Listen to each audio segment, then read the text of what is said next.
வணக்கம். நீங்கள் இணைந்து கொண்டிருப்பது துளிரின் பிரதான செய்திகளுடன். முதலில் தலைப்புச் செய்திகள். பொதுமக்களுக்கு இலங்கை போலீசார் விடுத்த அவசர எச்சரிக்கை. நீதிமன்ற வளாகத்துக்குள் நடந்த பயங்கரம். கொடூரமாக கொலை செய்யப்பட்ட பெண். நெருக்கடியை சமாளிக்க உதவ முன்வருமாறு நாட்டு மக்களிடம் அரசாங்கம் கோரிக்கை. எரிபொருள் நெருக்கடியால் கோழி இறைச்சி முட்டை விலைகளில் ஏற்பட்டுள்ள மாற்றம். அரசுக்கு எதிராக மே 22 பேரணி. மொட்டு கட்சி அறிவிப்பு. நாளை வங்கியில் வைப்பிலிடப்படும் அஸ்திசும கொடுப்பனவுகள். விவசாயிகளுக்கு ஜனாதிபதி வெளியிட்டுள்ள மகிழ்ச்சி தகவல். இலங்கை மத்திய வங்கி கொள்கை வெளியிட்ட விகிதம் தொடர்பில் முக்கிய அறிவிப்பு. தொடர்பான விரிவான செய்திகள்.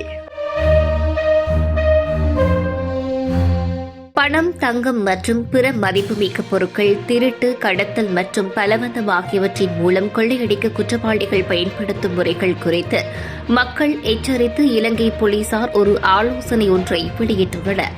இதுபோன்ற குற்றங்களுக்கு பலியாகாமல் இருக்க விழிப்புடன் இருக்குமாறும் அறிவுரையில் வலியுறுத்தப்பட்டுள்ளது.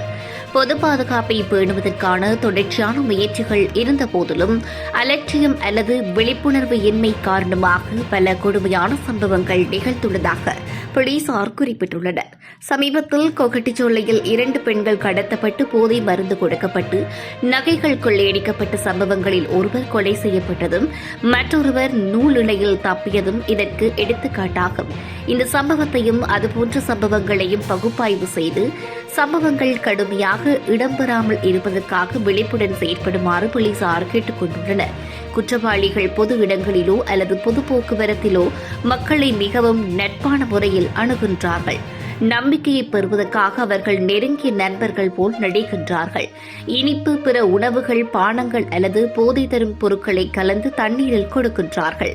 அடகு வைத்துவதற்காக விஷ தெளிப்பான்கள், மிளகுத்தூள் அல்லது போன்ற பொருட்களை பயன்படுத்துகிறார்கள். நீங்கள் பாதிக்கப்பட்டவராக ஆவதை தவிர்க்க இதுபோன்ற சூழல்களில் எச்சரிக்கையாக இருக்குமாறும் அறிவுறுத்தப்படுகிறீர்கள். நெடுஞ்சாலைகளிலோ அல்லது பொது இடங்களிலோ முன்பின் தெரியாதவர்கள் வழங்கும் போக்குவரத்து வசதிகளை ஏற்றுக்கொள்ளும் போது கவனமாக இருங்கள். எந்த சூழலிலும் முன்பின் தெரியாதவர்கள் கொடுக்கும் உணவையோ பானங்களையோ உட்கொள்ளாதீர்கள் என்றும் குறிப்பிட்டுள்ளார். குருநாகல் கல்கமுவ நீதிவான் நீதிமன்ற வளாகத்தில் உள்ள வழக்கறிஞர்கள் வளாகத்துக்கு முன்பாக 37 வயதான பெண் கொடூரமாக கொலை செய்யப்பட்டுள்ளார். குடும்ப தகராறு காரணமாக ஏற்பட்ட தனிப்பட்ட விரோதத்தால் இந்த கொலை நடந்ததாக போலீசார் உறுதிப்படுத்தியுள்ளனர். மொரகல்காம பகுதியைச் சேர்ந்த வீரரத்ன பிரதீப டி சில்வா என்ற பெண்ணை கொலை செய்யப்பட்டுள்ளதாக அடையாளம் காணப்பட்டுள்ளார். நேற்று காலை சுமார் 9:20 மணியளவில் நீதிமன்ற வளாகத்தில் இருந்து தாக்குதல் இடம்பெற்றுள்ளது. கத்திக்குத்து காயங்களால் படுகாயமடைந்த அப்பெண் உடனடியாக கல்கமுவ மருத்துவமனையில் அனுமதிக்கப்பட்டுள்ளார். ஆனால் தீவிர சிகிச்சை பிரிவில் பெற்று வந்த பெண் காலை 9:45 மணியளவில் உயிரிழந்துள்ளதாக தெரிவிக்கப்பட்டுள்ளது. கொலையை செய்ததாக சந்தேகிக்கப்படும் பானாத்துறையைச் சேர்ந்த நிரோஷன் டி சில்வா என்ற சந்தேக நபர் கத்தியுடன் தப்பியோடிய போது கல்கமுவ நகரில் போலீசாரினால் கைது செய்யப்பட்டுள்ளார்.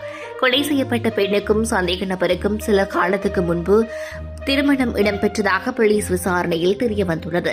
சுமார் 7 மாதங்களுக்கு முன்பு அவர் சந்தேக நபரிடம் இருந்து தெரிந்து வேறொருவருடன் வாழ்ந்துள்ளார். மேலும் அவர்கள் சட்டப்படி பிரியவில்லை என்று தெரியவந்துள்ளது. முன்னிய பாலியல் வன்கொடுமை தொடர்பில் வழக்கில் பங்கேற்பதற்காக அவர் நேற்று நீதிமன்றத்தில் முன்னிலையாக இருந்தார். இருவருக்கும் இடையே நடந்த கடுமையான வாக்குவாதத்தின் பின்னர் சந்தேக நபர் மறைத்து வைத்திருந்த கத்தியால் குத்தியுள்ளார். சந்தேக நபர் கல்கமுவ நீதிவான் நீதிமன்றத்தில் முன்னிலைப்படுத்தப்பட உள்ளதாகவும் சம்பவம் தொடர்பான மேலதிக விசாரணைகளை போலீசார் முன்னெடுத்து வருவதாகவும் தெரிவிக்கப்பட்டுள்ளமை குறிப்பிடத்தக்கது. தற்போது ஏற்பட்டுள்ள எரிபொருள் நெருக்கடி காரணமாக தினமும் மாலை 6 மணி முதல் இரவு 10 மணி வரை மின்சார பயன்பாட்டை குறைக்குமாறு நாட்டு மக்களிடம் கோரிக்கை விடுக்கப்பட்டுள்ளது. ஒரு நாடாக இவ்வாறு செயல்படுவதன் மூலம் பொருளாதாரத்தை வலுப்படுத்த முடியும் என்று பிரதி அமைச்சர் சத்துரங்க அபேசிங்க தெரிவித்துள்ளார். இந்த நிலையில் அரசாங்க நிறுவனங்களின் தலைவர்கள் தங்களிடம் தேவையான தொழில்நுட்ப வசதிகள் இருந்தால் பணியாளர்களை அலுவலகத்துக்கு அழைக்காமல் இணைய வழிமுறைகள் மூலம் சேவைகளை பெற நடவடிக்கை எடுக்க வேண்டும் என்று அத்தியாவசிய சேவைகள் ஆணையாளர் நாயகம் குறிப்பிட்டுள்ளார். அவசர கால நிகழ்வுகளை தவிர திட்டமிட்ட வேலை நேரங்களுக்கு பின்னர் வார இறுதி நாட்களிலும் அலுவலகங்கள் மூடப்பட்டிருப்பதை உறுதி செய்ய வேண்டும் என்றும் நிறுவனங்களின் தலைவர்களுக்கு தெரிவிக்கப்பட்டுள்ளதாக குறிப்பிட்டுள்ளார்.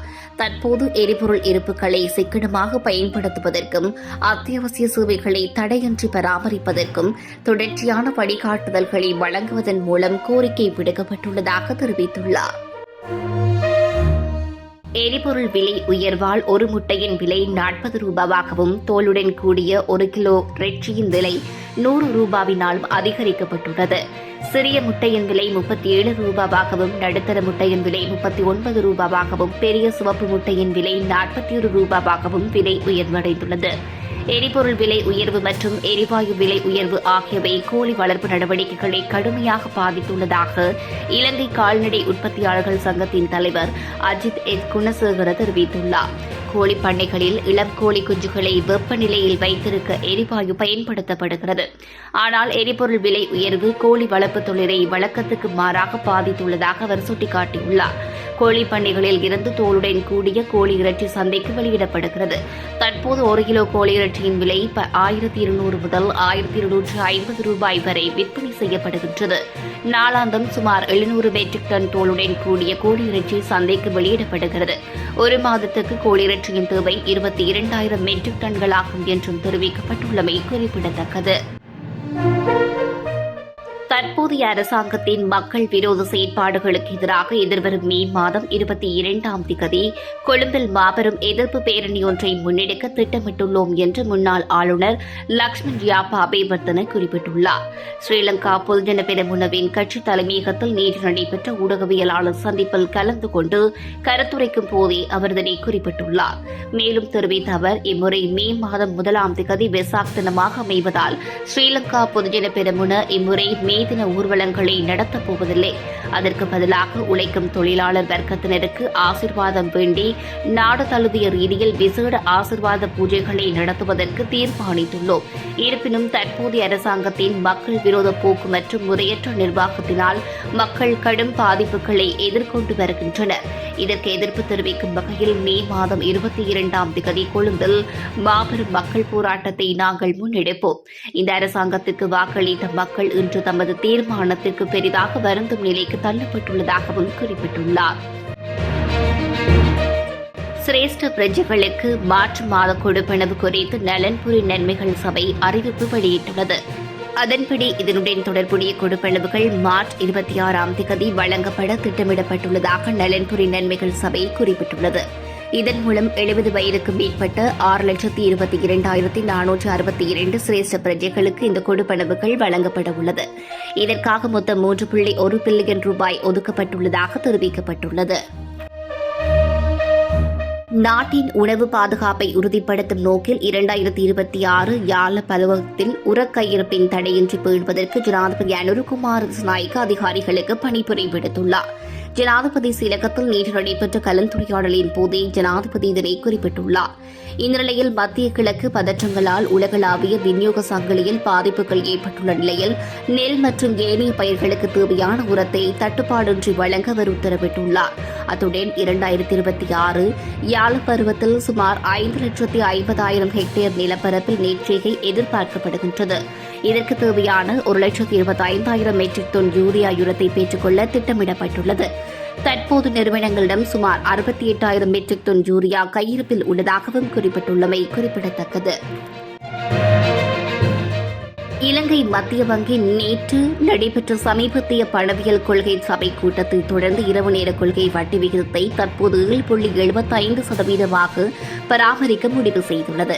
உள்நாட்டு மற்றும் உலகளாவிய அளவில் மாறிவரும் நிகழ்வுகளையும் கண்ணோட்டங்களையும் குறிப்பாக தற்போதைய மத்திய கிழக்கு மோதலால் எழும் நிச்சயமற்ற தன்மைகளையும் கவனமாக பரிசீலித்த பின்னரே வாரியம் இந்த முடிவை எடுத்ததாக இலங்கை மத்திய வங்கி ஒரு அறிக்கையில் தெரிவித்துள்ளது. புவிசார் அரசியல் பதற்றங்கள் அதிகரிப்பதால் ஏற்பட்ட நிச்சயமற்ற தன்மைக்கு மத்திய உலகளாவிய எரிசக்தி விலைகளில் ஏற்பட்ட கடுமையான உயர்வு மற்றும் வர்த்தக இடையூறுகள் உள்நாட்டு எரிசக்தி விலைகளில் ஒரு குறிப்பிடத்தக்க மேல் நோக்கிய சரிதலை அவசியமாக்குவதாகவும் குறிப்பிடப்பட்டுள்ளது.